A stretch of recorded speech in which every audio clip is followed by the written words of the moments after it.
మీ business ఏదైనా మీ ఊర్లో promotion చేయాలంటే అది సుమన్ టీవీతోనే సాధ్యం. ఇప్పుడే సంప్రదించండి.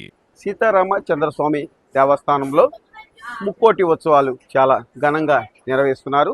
రేపటి నుంచి మత్స్య అవతారంగా శ్రీకృష్ణ అవతారంతో ఎండవుతాయి. అట్లాగే తొమ్మిదో తారీఖున తెప్పోత్సవం, 10వ తారీఖున ఉత్తర ద్వార దర్శనం ఏర్పాట్లు అధికారులు ఘనంగా ఇక్కడ నిర్వహిస్తున్నారు. మనతో యువ మేడం రమాదేవి గారు ఉన్నారు. మరిన్ని విషయాలు తెలుసుకుందాం. మేడం చెప్పండి, ఇప్పుడు ఉత్సవాలు ఏ రకంగా నిర్వహిస్తున్నారు? జై శ్రీరామ్. శ్రీ సీతారామచంద్ర స్వామివారి భద్రాచలంలో ఏదైతే వేంచేస్తున్నారో ఆ దేవాలయం మీకు అందరికీ తెలుసు. దక్షిణ అయోధ్యగా ప్రసిద్ధిగాంచినటువంటి దేవాలయంలో ముక్కోటి ఏకాదశి ఉత్సవాలే కాకుండా శ్రీరామనవమి అనే రెండు మేజర్ ఫెస్టివల్స్ని మనం చాలా ఘనంగా నిర్వహించుకుంటాము. అందులో ఏంటంటే ముక్కోటి ఏకాదశి ప్రత్యేకత 21 రోజు, అంటే రాపత్తు ఉత్సవాలు, పగల్పత్తు ఉత్సవాలు, ఇవన్నీ కూడా మనకు ఎలా గ్రాండ్ మేనర్ లో జరుపుకుంటాం ఇక్కడ. దానికి సంబంధించి మీ అందరికీ తెలుసు, మనం ఏర్పాట్లు గత నెల రోజుల నుంచి కూడా మొదలు పెట్టడం జరిగింది. టెండర్స్ కాల్ ఫర్ చేయడము, ప్రత్యేకమైనటువంటి ఏర్పాట్లు, కలెక్టర్ గారి ఆధ్వర్యంలో కూడా మీటింగ్ ఏర్పాటు చేయడం జరిగింది. అలాగే ఆర్డీఓ గారి ఆధ్వర్యంలో ఒక మీటింగ్ కూడా జరుపుకోవడం జరిగింది.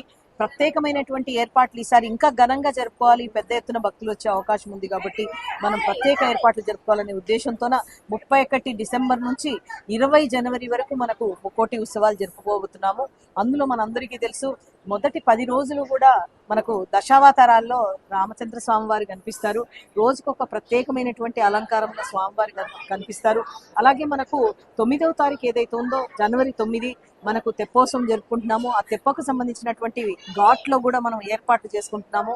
ఆ తెప్ప హంసవాహనంని మనం ఏర్పాటు చేసుకుంటాము, ఇల్యూమినేషన్ పెడతాము, దానికి చక్కటి పూల అలంకరణ కూడా చేస్తాము. దానికి సంబంధించినటువంటి ఏర్పాట్లు ఎవరు ఉండాలన్నిటి కూడా కలెక్టర్ గారికి కూడా రాయడం జరిగింది. అక్కడ ఘాట్లో ఈసారి ప్రత్యేకత ఏంటంటే, మనము ప్రతి సంవత్సరం తెప్పోత్సవం జరుపుకుంటాము. వేలాది మంది భక్తులు అక్కడికి వచ్చినట్టయితే వారు అక్కడ కూర్చొని వీక్షించేందుకు వస్తారు. అక్కడ క్రాకర్స్ ని అవతల ఒడ్డున కాల్చడం జరుగుతుంది. ఈసారి ఇంకా ప్రత్యేకంగా ఉండాలని కలెక్టర్ గారి ఆధ్వర్యంలో మనం అక్కడ ఒక స్టేజ్ను కూడా, అంటే 8, 9, 10, 11 4 రోజులు, దాదాపుగా 4-5 రోజులు మనము అక్కడ ఒక ఉత్సవాన్ని కూడా జరుపుకోవాలి. ఇక్కడ అంటే గోదావరికి సంబంధించినటువంటి ఉత్సవాన్ని జరపాలనే ఉద్దేశంతో అక్కడ కూడా ఒక స్టేజ్ వేయడం జరుగుతుంది.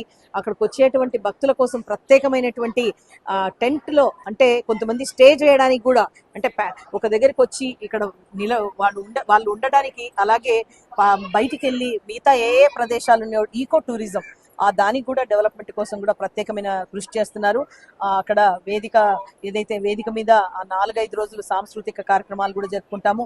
తెప్పోత్సవం అనగానే మనకు ఏదైతే 9వ తారీఖు జరుపుతుందో అది మధ్యాహ్నం తర్వాత సాయంత్రం 4 గంటలకు మనం ఇక్కడ నుంచి స్వామివారి గోదావరి తీరానికి చేరుకుంటారు. ఆ తర్వాత మనకు అందరికీ తెలుసు 5 వల్ల అక్కడికి చేరుకొని 5 నుంచి 6 మనము తెప్పోత్సవాన్ని జరుపుకుంటాము. చాలా పెద్ద ఎత్తున భక్తులు రావాలని కూడా ఆహ్వానిస్తున్నాము. అలాగే 10వ తారీఖు అంటే వైకుంఠ ద్వార దర్శనం. మనందరికీ తెలుసు ముక్కోటి ఏకాదశి దేశవ్యాప్తంగా జరుపుకుంటారు. అసలు ముక్కోటి ఏకాదశికి మీ అందరికీ తెలుసు, ముక్కోటి దేవతలు విష్ణువుని ఆ రోజు ఏదైతే రోజు సందర్శించుకున్నారో వైకుంఠ ద్వారం దర్శనం ద్వారా, అదే వైకుంఠ ద్వారాన్ని మనం ఇక్కడ ఏర్పాటు చేయడం జరుగుతుంది. అలాంటి ఉత్సవాన్ని ప్రతి సంవత్సరము జరుపుకుంటాము. కానీ ఇక్కడ పెద్ద ఎత్తున వచ్చే భక్తులందరికీ మనకందరికీ తెలుసు, మిథిలా స్టేడియం ముందున్నటువంటి వైకుంఠ ద్వార దర్శనం దగ్గర 5 సెక్టార్లుగా మనము ఏర్పాటు చేసుకొని, అందులో వచ్చేటువంటి భక్తులకు ఎటువంటి ఇన్కన్వీనియన్స్ లేకుండా ఆ సెక్టార్ టికెట్స్ ని కూడా మనం దాదాపుగా డిసెంబర్ 11వ తారీఖు నుంచి ఆన్లైన్ లో పెట్టడం జరిగింది.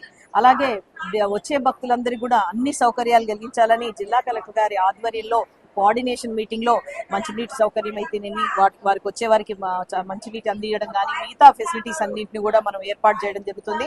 వచ్చే భక్తులందరికీ కూడా ఎల్ఈడి స్క్రీన్స్ ఇవన్నీ కూడా వారికి, అంటే దూరంగా ఉన్నా కూడా వీక్షించడానికి మనం పెడుతూ ఉన్నాము.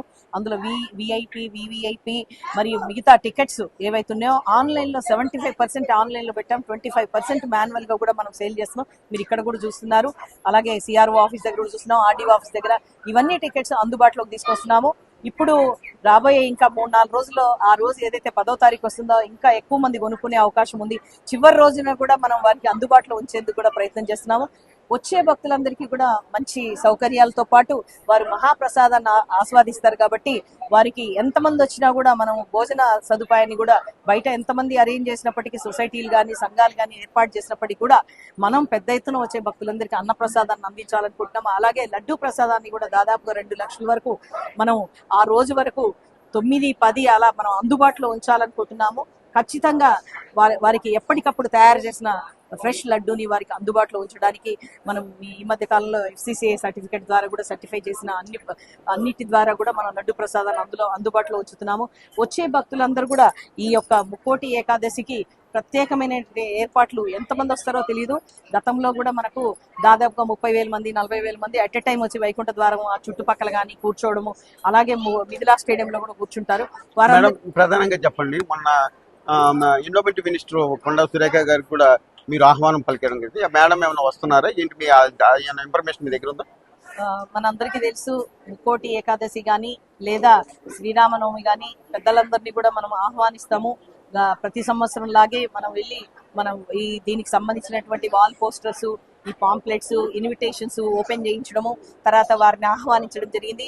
అందరూ రావాలని ప్రత్యేకంగా ఆహ్వానించడం కూడా జరిగింది. వారు వస్తారని మేము అనుకుంటున్నాం తప్పకుండా.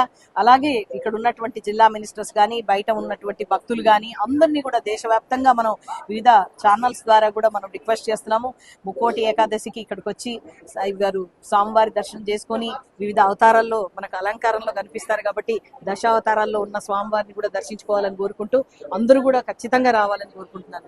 ముక్కోటి ఉత్సవాలకి రాష్ట్ర మంత్రులు ఏదైతే తుమ్మల నాగేశ్వరరావు, బట్టి విక్రమార్క గారు, అట్లాగే పొంగులేటి శ్రీనివాసరావు గారు, అట్లాగే ఈవో మేడం చెప్పినట్లుగా ఎండోమెంట్ మినిస్టర్ కొండా సురేఖ గారు కూడా వచ్చే అవకాశాలు ఉన్నాయని, భక్తులకి ఎటువంటి ఇబ్బంది జరగకోకుండా అన్ని ఏర్పాట్లు కూడా చేశామని చెప్పని ఈవో మేడం చెప్తున్నారు. వీడియో జర్నలిస్ట్ బాలసూర్యతో నాగరాజ్, సుమన్ టీవీ, భద్రాచలం.